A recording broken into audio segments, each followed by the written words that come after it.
Rajneesh lives in complete isolation. He resides in a massive, heavily guarded mansion in Mumbai, enforcing strict curfews on his staff so that by 9 p.m. he is alone inside. He climbed out of abject poverty to secure this level of extreme wealth.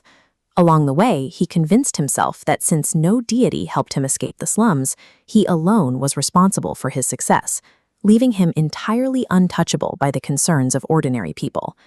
Then, the terrifying anomaly starts around him. Sitting alone, he suddenly catches the harsh, acrid smell of burning plastic.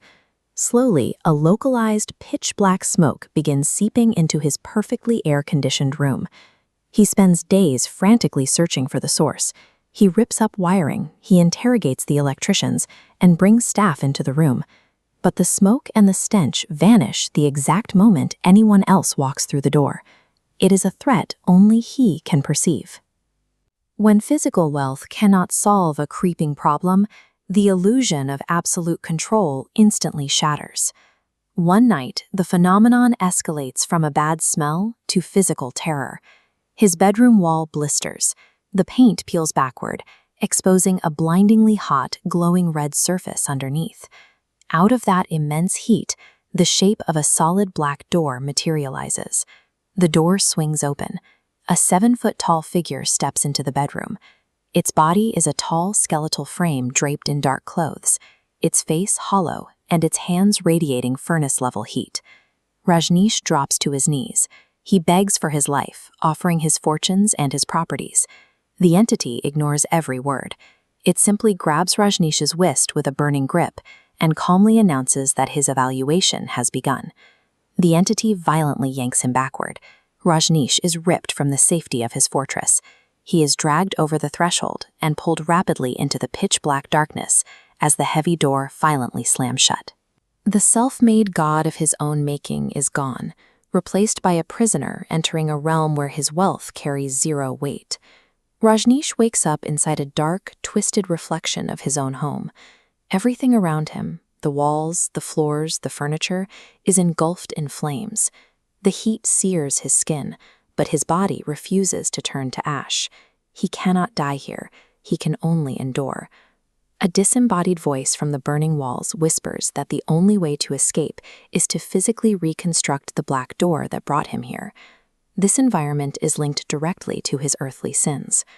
Rajneesh had clawed his way out of severe poverty, only to turn around and treat the people still trapped in the slums with utter disdain, openly viewing them as insects. His rapid ascent from a factory worker to a corporate titan bred extreme arrogance. He drowned his conscience in heavy alcoholism, drove recklessly without regard for human life, and completely rejected the concept of karma. This burning dimension functions as a mirrored prison, engineered specifically to reflect and punish his earthly cruelty. The instructions for his escape require visceral, unimaginable pain. First, he has to shatter his own fingers, violently tearing at a solid stone floor just to unearth a burning book of rules.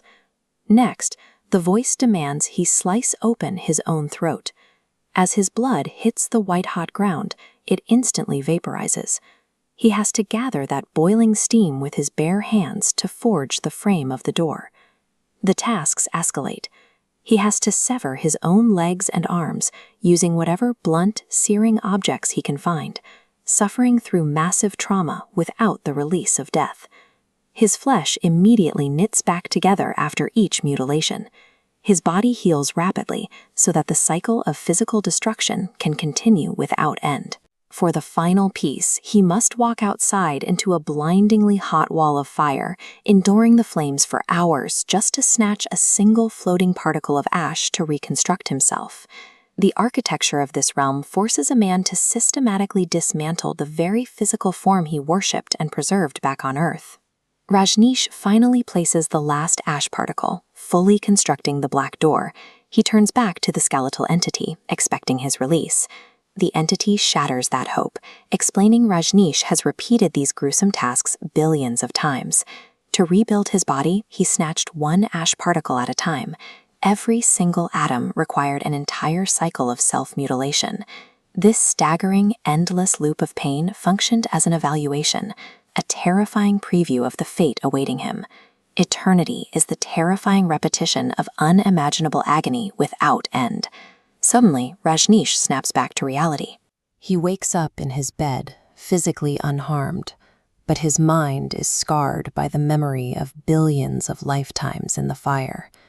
He is living through a temporary stay of execution, granted only enough time to finish his earthly life before the sentence resumes.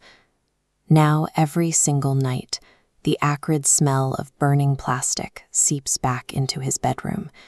It is a quiet, sensory reminder that his seat in the flames remains ready for his return. He spends his days desperately trying to do good, knowing perfectly well that his millions and his mansions offer zero protection from the machinery of karmic justice. The choices we make daily are quietly carving our names into the seats of the afterlife, and somewhere in the dark, a black door is waiting to open for us all.